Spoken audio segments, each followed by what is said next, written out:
Hello and welcome back to Tiny Artist TV, and welcome back to the classic version of the color palette challenge.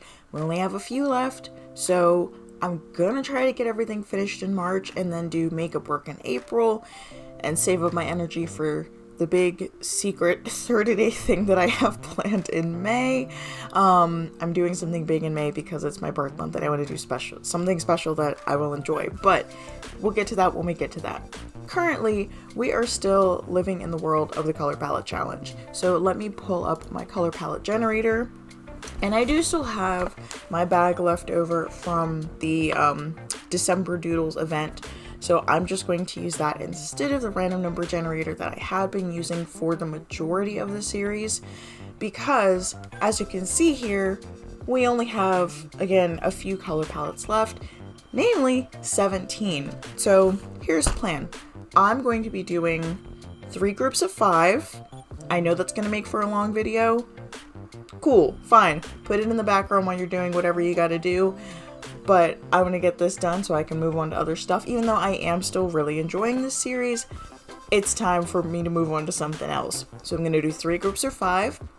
And then whatever last 2 are left, I'm going to roll those into the first Art Blocks video. Now, if you're not familiar with what Art Blocks is, you can watch the February update, and I explain what it is there. There's a little blurb about it there. So let me go ahead and draw the numbers for today's video, and go ahead and get started with the drawing. Alright. 1, 2, 3, 4. There's one more. 5. Alright, let's see what we got. The first palette, number 2, and I'm not going to try to hold it up to the screen for color correction. You're just going to have to trust me that there's a big old green 2 on here. So that is going to be Kraken. And I'm going to mark these, just something that's not green. Kraken. Number 21. Honeydew. Number 33 is the next one. Number 18. Peach Perfection. Actually, this is a new one. How did you end up on this side of the color chart? And last but not least for today's video, 32. Blackberry number 2. Which, because as you can see, there's another blackberry over here, which is very similar to Strawberry Coulee. And if any of you have watched any of the other videos, or at least that specific one, Strawberry Coulee was used in the Antique Armor set and as part of my makeup work assignment for April. So we have Kraken, Peach Perfection, Honeydew, Blackberry, and Dream Puff. A lot of pastels here, but let's go ahead and get started. For our first character in today's video, character number 99, I must admit that it is painfully obvious that I have just finished watching Avatar. I wanted this character to be a sorcerer type character regardless, because I felt these colors were very like magical in some sense. I don't know, the color palette just felt very like sorcerer robe type, and so this was either going to be like a water genasi or an air genasi or a sorcerer who dealt with elements, and so it just kind of worked out to be this type of character anyway. So yes, this is basically a waterbender. The bag that's on his hip is supposed to be for like his books and spell components, and typically waterbenders in the Avatar series have to have a source of water that they can bend from. With sorcerers, that's not the case. Since they're summoners, they can just create it out of nothing. So he doesn't have a source of water that he's necessarily drawing from. That's pretty much it as far as the idea behind the character. I just really liked these colors to work together for this type of character, and the pose just kind of happened. Most of these I don't record the sketching process because I knew it was going to be a longer video, so I wanted to cut out as much unnecessary stuff as possible, since the line art is basically just me drawing over the sketch. I did do a little bit of accessory refinement and pose refinement in the beginning, but other than that, this sketch just kind of, and I don't have proof of this because I didn't record it, but I do draw better when I'm not recording. I'm just more concentrated, more focused. So I wanted to get that out of the way so that you could just, or so that I could just focus on showing you guys the line art, getting those refined details in there, and now in the coloring phase. And then of course the water effects, I'm leaving all of that in, because even though I have done something of a water tutorial, I always like to leave it in because, like, you know, this could be someone's first video, and this is, you know, a cool way to figure out how to do easy water techniques, because it doesn't always have to be blue. You could do it with like green and have it be slime, or you could do it with orange and red and have it be magma. But anyway, so I leave that in. It's also just fun to watch, or at least I think it's fun to watch, so I leave it in. And at this point, I'm just refining the last little bits of highlights and shadows, just getting those like last little bits of details. In my opinion, I could have left it at the flats, but I had finished the next one first, and then comparing that one to this one, I was like, oh, well, you know what? I've got time. I can refine this a little bit. So that's what I do. I add a little bit more shine and depth and all that good stuff to bring this piece home.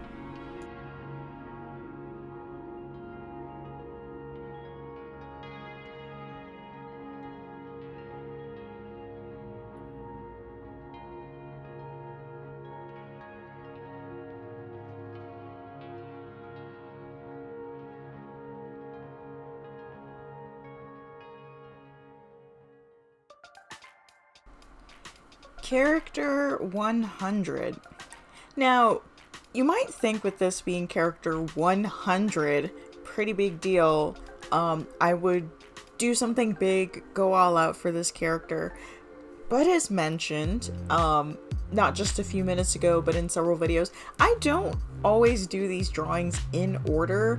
I try to, just to keep the editing process a little bit easier, but like sometimes in my brain it's just like, hey, let's work on this one first because like these colors are speaking to me right now, and then we'll go back to the other one later and then just get everything in order.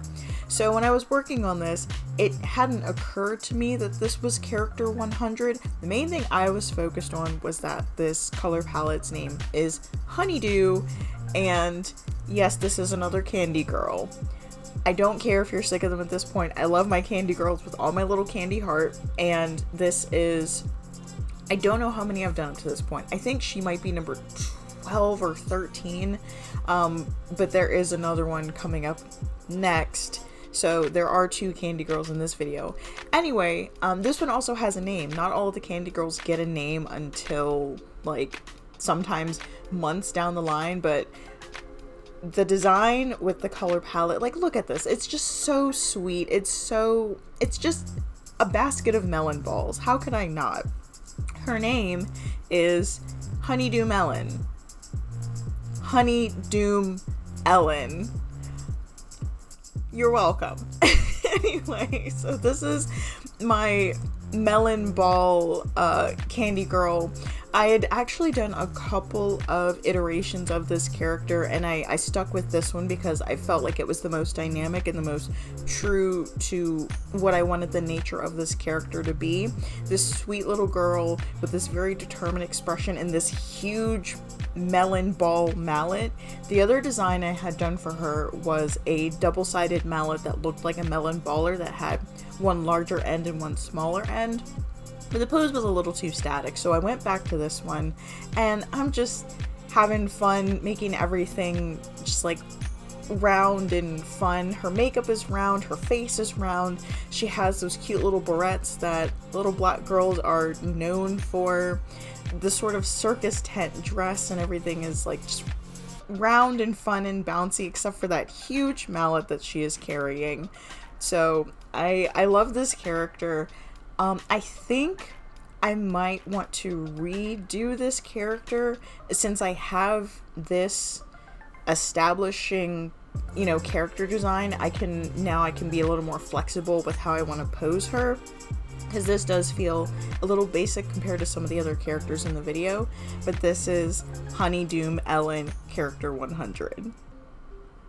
Next up, our next candy girl for today's video, the color palette is Dream Puff, and this is character number 101. And this character is sort of based around the idea of cotton candy. So the cones at the end of her hair and the cones in her crown and on her swords are supposed to be like the paper cones that you get with, well, I guess sometimes they're plastic now, but the cones that you get at the end of like a bowl of cotton candy. And so the colors in this color palette are very like soft and ethereal. And so again, I kind of wanted that juxtaposition of something soft and fluffy and ethereal, but the expression on her face is very yandere in that she looks very sweet but also very serious and very deadly. And I've had Sabrina Carpenter's feather stuck in my head and the dress that she wears in the music video, and so that inspired the fluffy dreaminess of her dress, and I just thought it was like a perfect match. So everything in this particular character design is again another contrast of soft elements with sharp elements, and then I finish it with the shading has a softening effect on it, and then the line art I change it to a softer purple. So that is Dream Puff. Character 102 gave me a little bit of trouble, but I was determined to get this figured out. So quick shot at the beginning, you saw that it was like a casual tiger in a hoodie. Fine, it was gonna be like a sort of like just a fashion type character. And then compared to the other characters in the lineup, just being transparent, this was the last character that I worked on for this video because of how like basic that original idea was, and I was like, I will come back to that later. I have more developed ideas, I'm gonna finish those and then come back to this one. So I did, and then I was like, okay, what if instead of it being a tiger in a hoodie, it is a tiger girl in a tiger coated hoodie? And that just gave me more flexibility with character creativity, and so that's what I did on that front. But then what I wanted to do a forced perspective and have emphasis on her face, because I wanted to make the eyes really cool and fun and colorful. And so that's where I kept running into trouble, was trying to get this perspective right. And I'm still not even sure that it's like as right as it should be. Because I was being stubborn, I didn't use any references or character modelers to get the perspective right. I wanted to like see if I could just do this on my own, and I think I got it. I think maybe the head might still be just a little bigger than it needs to be. Please like let me know, and of course I will look at like other references to see how I could redo this better. But I skewed the perspective on this several times working on it throughout, and of course every time I would skew it I would have to redo the line art and redo the coloring. So I'm happy with where it ends, because I think it's like it's still really cool and sassy, and she has like a really like fun like stinky attitude.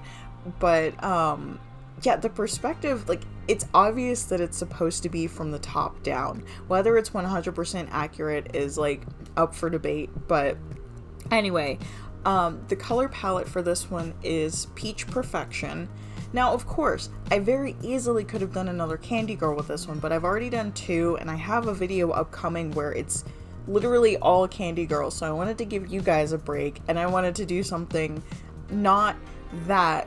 And so this felt very much like the idea of the tiger came to me because it just, I don't know, something about it just feels very like a candy tiger, or like a peachy tiger situation.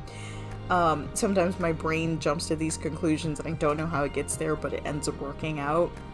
And so we have this just like cute, spunky tiger girl, and that is character 102 with the color palette Peach Perfection. Our last character in today's batch, character number 103 with the color palette Blackberry 2. I think this is my favorite character out of today's bunch, with the waterbender being a close second, the tiger girl being third. Actually, no, I think But anyway, this one's still in first place. And just because it's clean, it's simple, it's effective. I used a different brush. For most of the drawings, I had been using my Sino pen because I love doing my Sino pen. But for actually this one and the first one, I used a different pen, the fine inking pen. So it has this like pencil-y toothiness to it that just allows me to be a little more sketchy with my line art and just frees me up to do these more organic shapes without having to worry about everything being crisp and clean, because the brush is a little crunchy and messy anyway, and so the messiness always looks intentional. And in the end, I feel like this does like lean a little into like Castlevania style, which may be why I like it so much. It's crisp, but it's still gritty, and it just works really nicely. There were a couple of passes that I did for poses. The first pose I did was basically just getting the character design out. And so from there, it was basically just taking that character design and reposing it in an interesting way. And this is what I wanted to go with. You saw in the beginning, just blocked out a bunch of triangles to make this nice dynamic swooshing pose. And so this is character 103. That brings us to the end of today's video. Not too bad. It came in under 20 minutes, a manageable bite-sized video. Getting really close to the end here. I'm really excited to, I think finishing this month is a realistic goal. Considering that we're doing 5 more in the next video, and then 1 more group of 5, and then as mentioned, the last 2 are going to be rolled into a new series that I'm going to be doing sort of intermittently, as I feel like it, as you guys request it, if you request it. If not, I'm still going to make videos. But anyway, that is all I have for you today, so I'll see you in the next one. But until then, have a weird day.